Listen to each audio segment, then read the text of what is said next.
Welcome to the How to Be Awesome at Your Job podcast, the show where brilliant professionals share how to sharpen the universal skills required to flourish at work. Enjoy more career fun, wins, meaning, and money with your host, Pete Makaitis.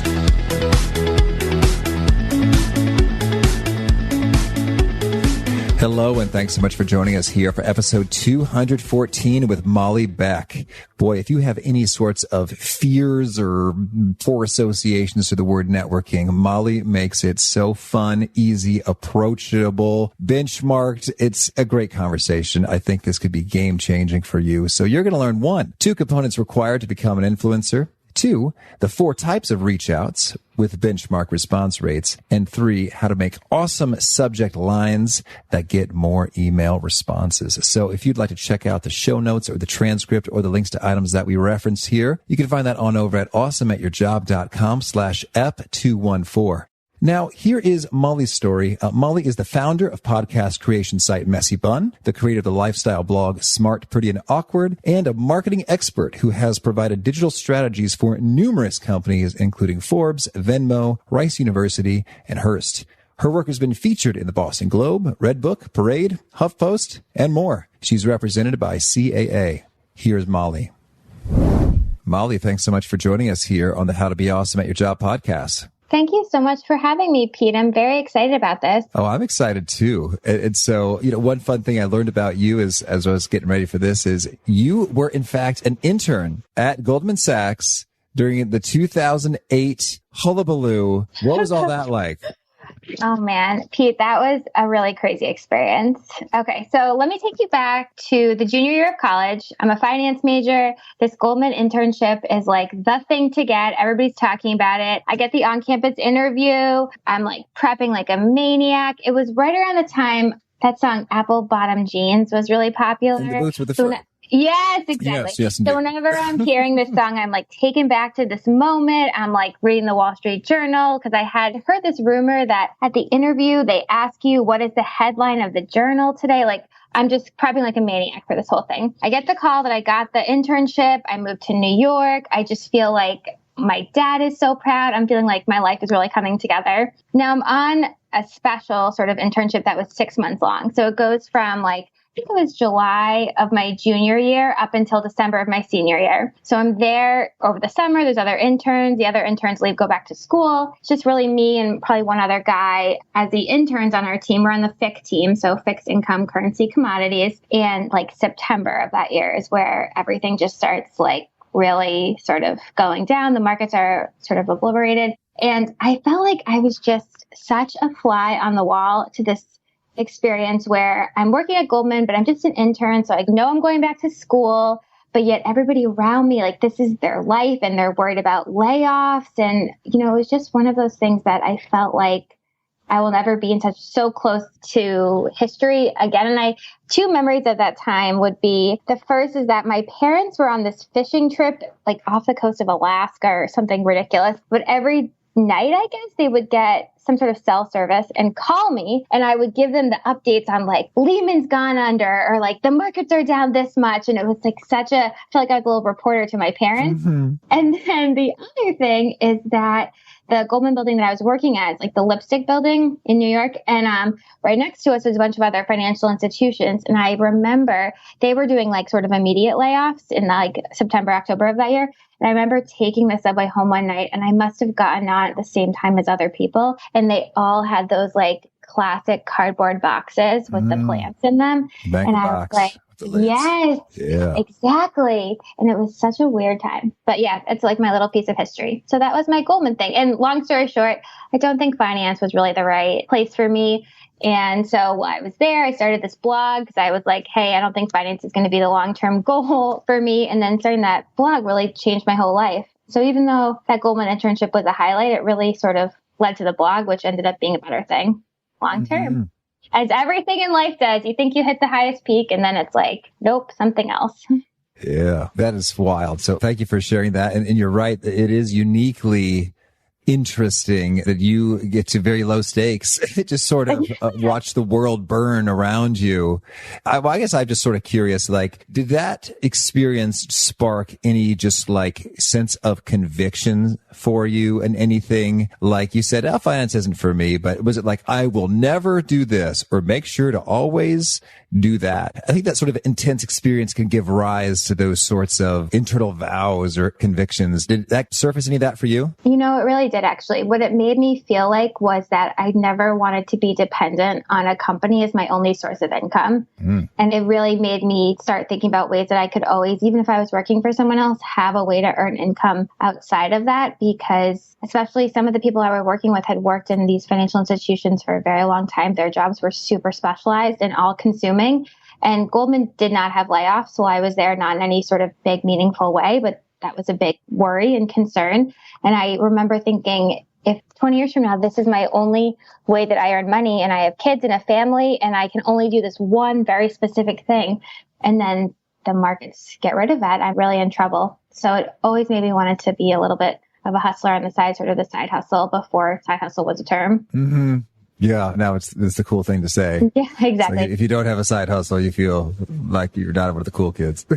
I know. I said the word side hustle to someone, my in-laws, a couple of months ago, and they had never heard that before. And they thought I invented the term side hustle. And I had to be like, no, I'm sorry. Like, it's actually, other people say it too. Well, I guess it's better that they give you credit for seeming cool as opposed to, oh my, is this prostitution? Dear Molly, I don't know if this is wise. I think that they were concerned, but then I explained my side hustle is really just a blog, nothing too scandalous. It's illegal and safe. It is fully allowed by law. Yes, exactly. Well, so speaking of, I don't know if you count this your side hustle, your main hustle right now, but you got a book and I'm digging it. It's called Reach Out. What's the skinny on this? So Reach Out is sort of around the idea is if you want to be an influencer in your space, there's sort of two components to that. You got to do great work and you have to have people know about that great work. And Reach Out is hyper-focused on that second part of that statement. How do you have people know about the great work you're doing? The book is written for people that really want to get out there more and meet more people, but maybe are hesitant to sort of do the networking circuit, or they don't want to have these business cards handing them out to random people down the street. So the book walks you through in a very measured, very tangible way how to create a plan to meet more people. And I call that plan sort of the reach out strategy. And that's what the book expands on. Mm-hmm. Okay. Well, so can you share with us, you offered those two pillars, do great work, and people need to know you're doing great work. Can you expand a little bit on the why of the second pillar? Like, why is that so essential that the world know? Won't the world find out in due time when you really need them to know? That's a good question. So I think about this a lot, is that opportunities can come to you through other people. Other people are the ones sort of holding these keys to your career dreams. One of my dreams is that someday I want to be in a morning talk show. That opportunity is not just going to show up one day on my front stoop with like a suitcase. Hey, I'm here. You can be on a morning talk show. It's going to be a person that says, hey, who should we have on this show? Oh, I know, Molly Beck. And that's a person that either I need to be directly connected to or I need to be a secondary connection to. If opportunities are islands or people in your network are those bridges that help you get to those islands faster, which is something I think about a lot. Do you want to be in the water, sort of drowning by yourself, or do you want to be walking on a bridge to get to these islands? I like these metaphors. When you say morning talk show, I'm thinking, well, hey, this podcast releases really early in the morning. And so maybe we just need to, we just got to perk it up a little bit, Molly. So you're going to let us know. I will tell you, I feel like we have sort of a good dynamic. Are we Katie Couric and Wells? Like, what's happening here? I'll take either role and be pleased with it. Well, cool. So we got the islands, we got the connections, the keys. That's what makes it happen. So then let's talk a little bit about some of the how there. I mean, I think a lot of folks, they say, just doing my own job takes maybe about all the time, the effort, the energy, that attention I could muster on top of just trying to stay fit and tend to my family and friends. So help us out. How do we get a good return on that effort? Great question. So sort of the core tenet of reach out strategy is sending one message, whether that's an email or a social media message, to one person sort of on the edge of your network every single workday. So let's sort of unpack that. What does that mean? So thinking about the edge of your network, there is a lot of power in thinking about people that you have met loosely in real life, that are acquaintances who you knew really well in the past, that are friends and friends. Those connections are the edge of your network. I think a lot of times when people hear about reach out strategy, they think that you are sort of spamming famous people hoping to get a response. Is it cool if you email the CEO of J.Crew and he writes back? Yes. Is it likely that they'll have sort of the time or the interest in helping you beyond just saying, hey, thanks for the email? Probably not. So you want to think about people that are really on that edge that would recognize your name, would recognize a mutual friend's name, and then feel some sort of interest or obligation or have the time to maybe engage with you. So that's the edge of your network. You also want to think about reaching out to someone, sending one message every single workday, no exceptions. You want to make it a habit. Just look at the math on this. If you reach out to one new person every weekday, 1 year from today, the day that you are listening to this podcast, you will have made contact with 260 people. And even if only, like, let's say you have a 40% response rate, by the end of the year, you'll have started real conversations with 104 people who you have handpicked in being very important or valuable towards your goals. So if you're worried that you don't have the time or you don't have the space for networking, or going to these parties after work or missing your kid's bedtime because you're at this cocktail hour, reach out strategy is made for you. It's about 8 to 10 minutes every day, or you can write all 5 emails for the week on Sunday night, spend 40, 45 minutes doing that, and your networking is done. And you have started these conversations with these people that can really be impactful. Think about knowing 104 more people in a year. Think of the opportunities, the projects, just the enjoyable conversations you will have that you wouldn't have if you don't do this type of strategy. All right. So intriguing. Now, 40%, that sounded kind of precise. Do you have some benchmark data here? I do have some benchmark data here. So there's 4 different kinds of reach outs that you can do. And each of those reach outs have a different type of response rate in terms of what you can sort of expect. So let's start with the RERO. The RERO, and RO in these instances stands for reach out. So the RERO is reaching out to someone you already know from the past or someone you know currently, but not terribly well. So this could be an old professor. This could be your neighbor who lives down the street that you sort of loosely say hello to when you're walking your dog at 5 a.m. These are people that are sort of close to you. So this is going to have probably around an 80% response rate on average. Then as we go down the next row to the follow-up RO, this is going to be someone that you've met recently in passing in real life.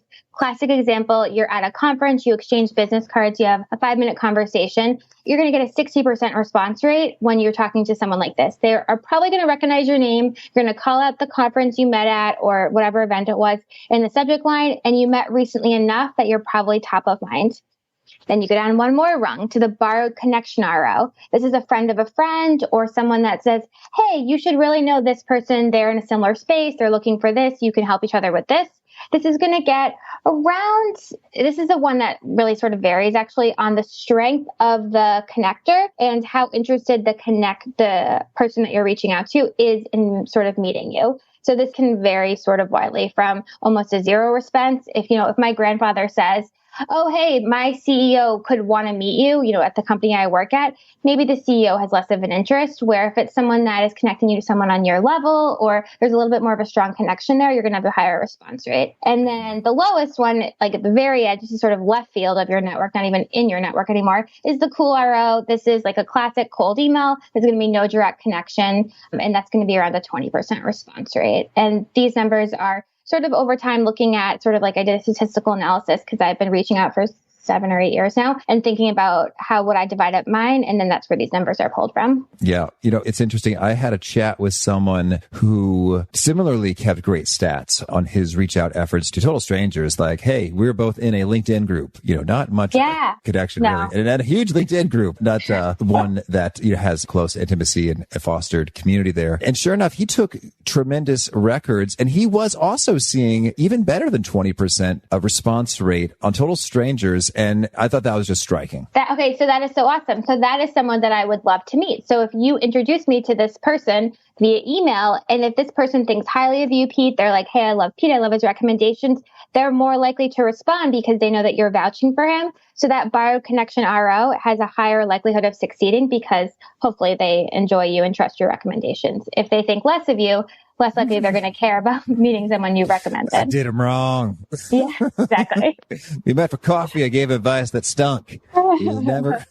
Exactly. It won't work out again. Okay. So very intriguing. All right. So now that's really cool to have that benchmark data. And I think that's really reassuring for folks who might think, yeah, oh my gosh, no one really wants to do this. This is a waste of their time. I don't want to irritate or aggravate them.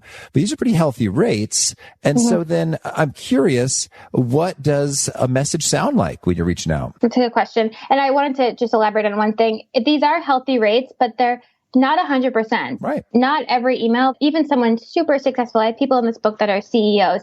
Even they are not getting 100% response rate. So if you send one email 3 years ago to someone that you thought you might want to be your mentor on LinkedIn and they never responded, this is not a reason to write off networking altogether.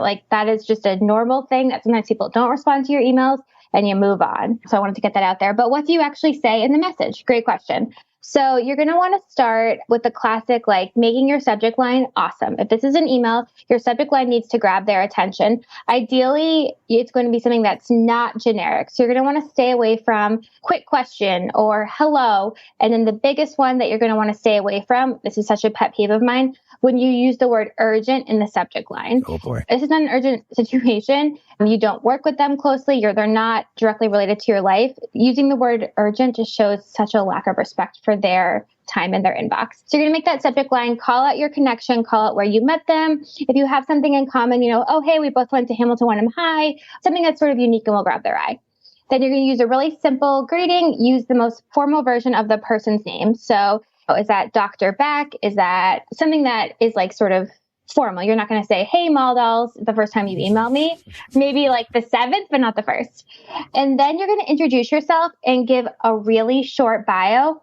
This bio is going to be not necessarily what you're doing now, but what is related to the reason you're reaching out for them. So if you currently work at YouTube doing business development, but you want to move into coding, you're not going to have your bio say, hey, I work at YouTube, I do business development, and also can you give me some advice on coding camps to go to? That doesn't really make sense. You're going to want to focus on, hey, I have been interested in coding for a long time. I've started doing it. Make that bio more specific and shows them why you're reaching out to them specifically. Then we get into the gift and the favor. So the gift is the most important thing in your entire email. Your gift is going to be something that is really unique to the person that you're sending it to and shows them that this is not just a form email. You're not blanket emailing the entirety of a school. This is very specific to them. So you're going to first have a compliment, and this is a must. The compliment is going to be not just if you're reaching out to an author, hey, I really liked your book. It's going to be, hey, I really liked your book because of this, and this impacted my life because of this. It's going to be a genuine compliment on their work, whether that work is what they do in finance or marketing or writing a book or whatever it is. Then you're also going to include one of 4 more additional gifts. So let's go through them. The first one is going to be an article or book recommendation they might enjoy. The second is going to be knowledge that you have access to that they don't, or something special only you can create. So that's going to be if you have a +1 to an event that they would like to attend. If you have an opportunity for them that you have a sort of a special, you're an author and you have a book and you want to give them an advanced copy of a book, something special that only you or you and a very small group of people have access to. That's a nice thing to offer someone. The third is going to be a press opportunity. So do you have a blog, a podcast? Do you have a column that you want to interview them for or feature them on? And then the 5th is going to be free advice on a skill you have or something that would benefit them.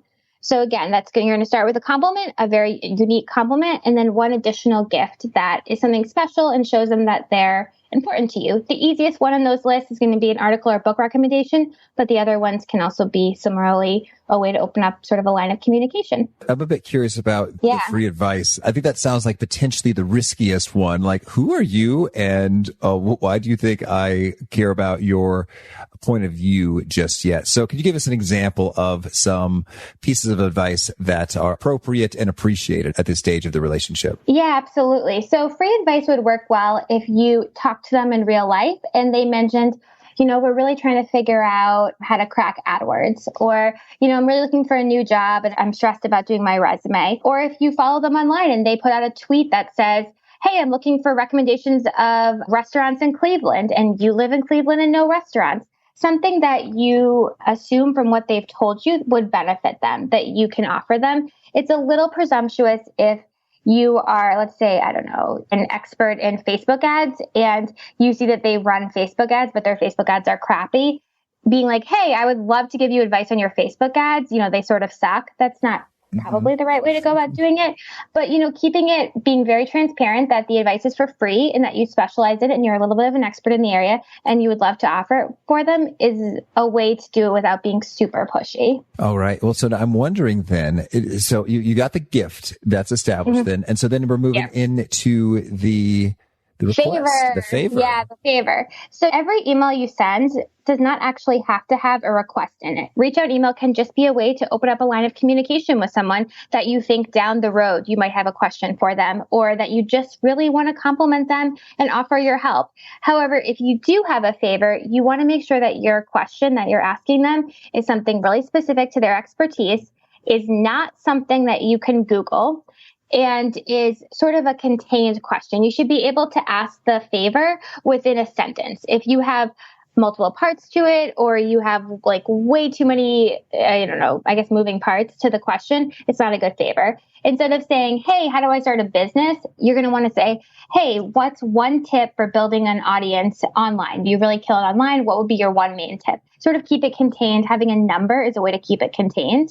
After that, you're just going to do your closing, add your email signature. Email signature is super underutilized. People click links in email signatures way more than you think they would. So tailor that email signature to what you want them to highlight. So if you wrote a blog post that you think is very impressive, add that to your email signature. If you have a huge following on Instagram, add your Instagram handle. You want to sort of tailor that email signature as a way to add additional value without necessarily throwing it in their face. Finally, you're going to double check, make sure your links work, make sure everything's spelled correctly, add their email address. You're going to add their email address at the very end, because if you add it at the beginning, you could accidentally send the email too early.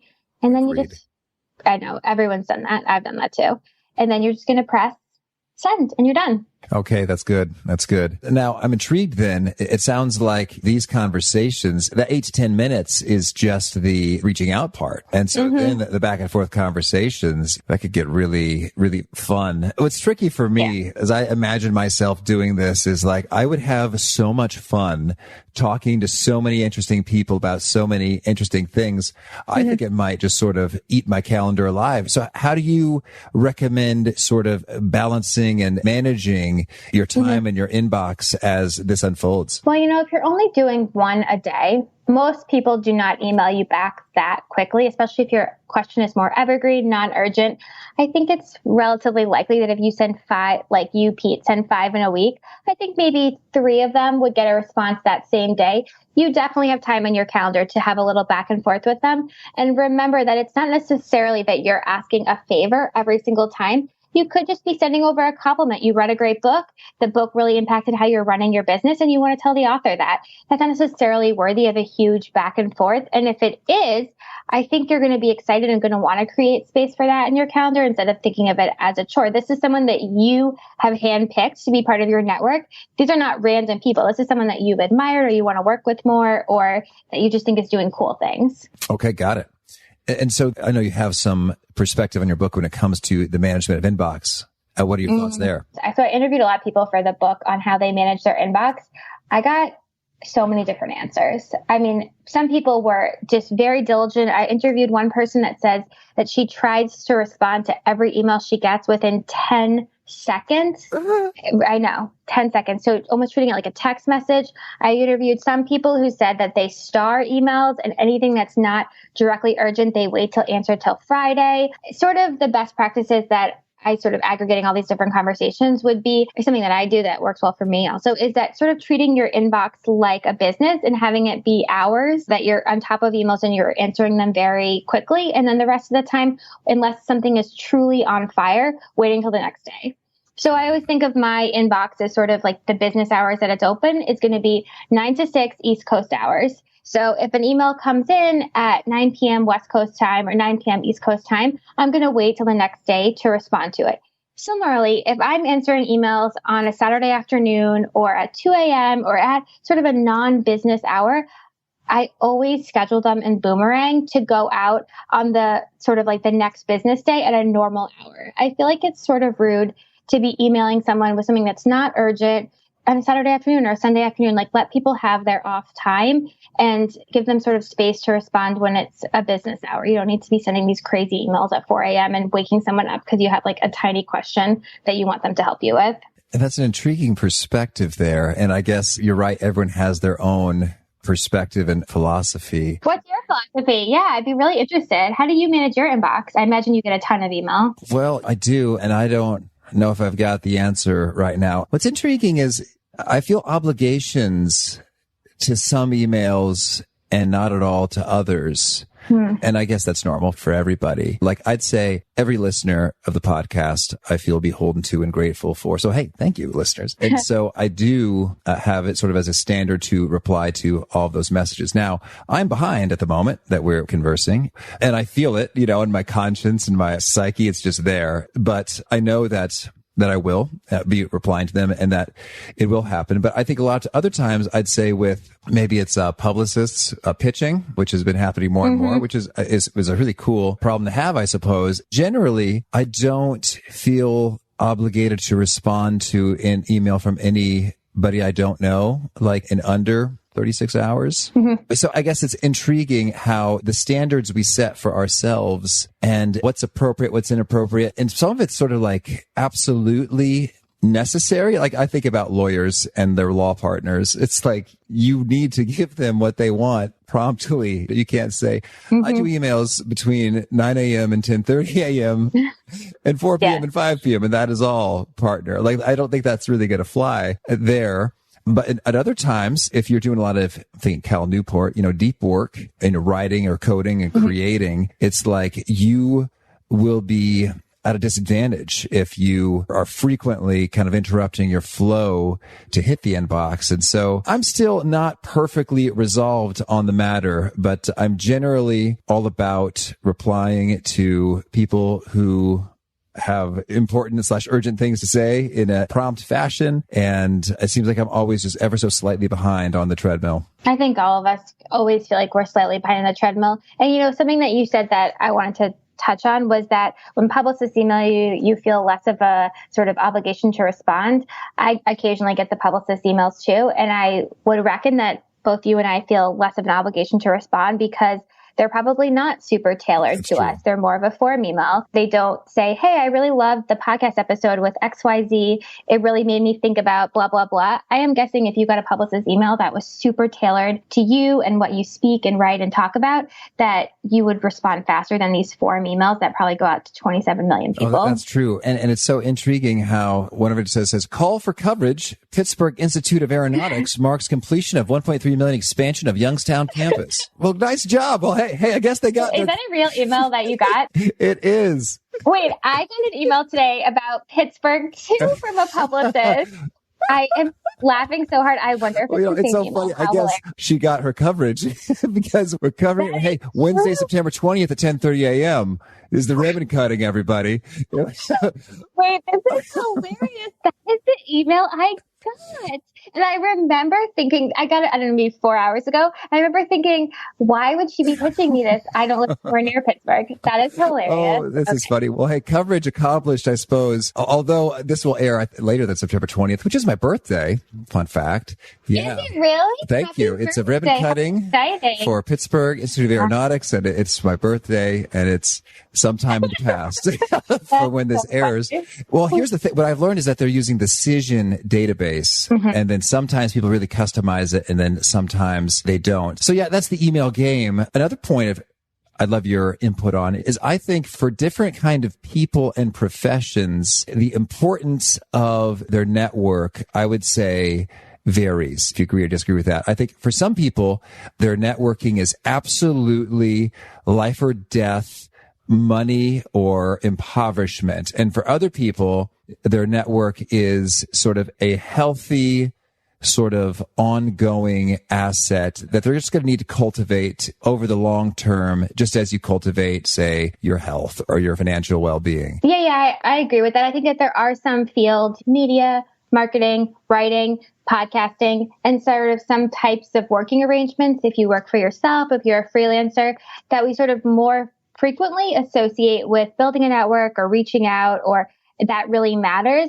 I would encourage you, though, to sort of think about networking as not just for people in those sort of very specific fields. An example that I think about a lot is if you're a doctor, yes, it makes sense to be sort of, having a good relationship with your coworkers, to be sort of building a network inside the medical community. But if you want to be labeled an expert doctor, not only do you have to be sort of exposing yourself to new techniques or studies by going to conferences, you also need to be making an effort to meet with members of other practices, other sort of hospital administrations, and then also thinking about other arenas, publishing, politics, that might be looking for the perspective of a medical professional. And sort of doing those things will not only increase your network, but it will really raise your profile. It labels you an expert doctor, not only within sort of your specific hospital or your specific department, but also sort of the world at large, thinking about your network beyond just sort of the constraints, even if you're not in one of those sort of more fluid fields. Mm-hmm. And that really will open up opportunities, whether that's for speaking at events or consulting on certain projects. Or just more patients. Certainly. I mean, if you're a doctor, you're probably your ROI, I would imagine, is how many patients are you getting. If you're out there speaking at conferences and meeting new people and you have a very specific sort of vertical that you specialize in, that's how you're going to get new patients. That's how you're going to write those journal articles. I don't know a ton about being a doctor, but I would imagine all of these things would be important to them. Well, Molly, tell me, is there anything else you want to make sure to mention before we shift gears and hear some about your favorite things? I don't think so. Can you share with us a favorite quote, something you find inspiring? It's a quote that I've always really loved. It's by Cheryl Strayed, and it's, your book has a birthday. You don't know what it is yet. And it's obviously sort of uniquely thinking about it right now because I have a book coming out, but I have thought about this quote for so long. Lots of things in my life have birthdays, and I don't know what they are yet. I don't know what will be the day that I get that call from the morning show. I don't know what the day will be that I figure out that my book has done really great. I don't know so many things that are yet to come. And I like the idea that right now, the day that we're recording this podcast is just sort of a normal day in 2017. But next year, this could be the birthday of something that's so amazing that I can't even think about yet. So I sort of like that idea. Oh, thank you. And how about a favorite book? I really love The Defining Decade by Meg Jay. I'm not in my 20s anymore, but it was very impactful for me in my 20s. And when people ask for book recommendations, I always think of that book. It was a really nice summation of how to really rock your 20s. Oh, thank you. And how about a favorite tool? LinkedIn Premium. I think the ability to message other people that you're not connected to on LinkedIn is pretty important. Yes, it's so powerful, as well as all sort of the deep information and the advanced search possibilities. Yes. And, Yes. I'm so spoiled. Yes. When I see other people's LinkedIn, it's like, oh, you can't do all the things that I love to do. Yes, I totally agree. I try not to sound like an ad for LinkedIn Premium because I talk about it all the time, but I really do love that service. And how about a favorite habit? You got to make your bed. Your whole day is just better if you're making your bed. Okay.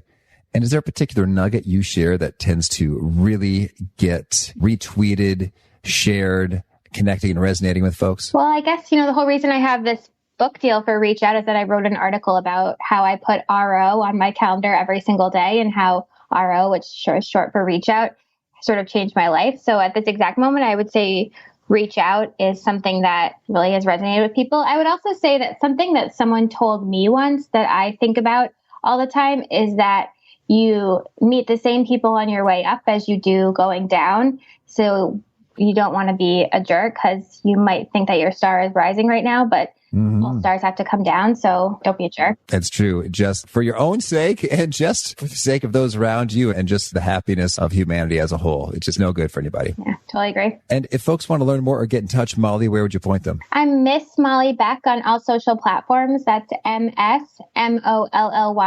BECK on all social, Instagram, Facebook, everywhere. And do you have a final challenge or call to action you'd issue to folks seeking to be awesome at their jobs? Yes. If there is someone that you've always thought would be so helpful for you to meet as you sort of get and move towards those professional goals, but you've always been too nervous to contact them, there is no time like the present. I would encourage you right now to open up an email and reach out to them. You never know what could come of it. Beautiful. Well, Molly, this has been so fun. I am pretty sure I will be referring back to the skeletal script or outline that you have shared here when it comes to doing more reaching out and with less sort of stress or anxiety or consternation. Like, hey, I can do this in 8 to 10 minutes and it's all good. Well, thank you, Pete. I love your show so much, and this has been so wonderful to be on it. So thank you.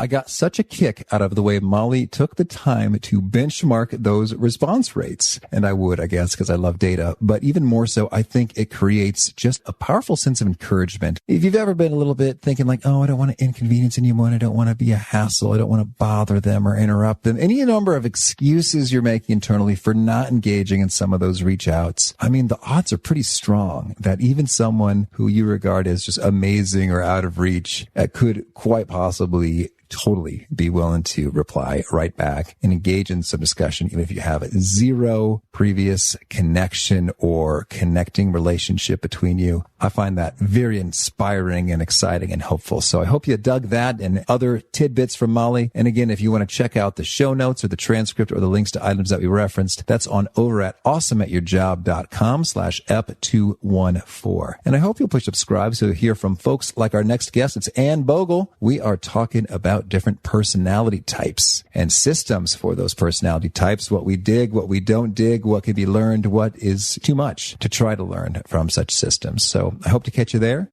Peace. Thanks for joining us for today's episode. To get the most out of this conversation, visit awesomeatyourjob.com to find today's show notes, transcript, and infographic summary cheat sheet. For more entertaining professional skill sharpening, be sure to subscribe to catch the next episode of How to Be Awesome at Your Job.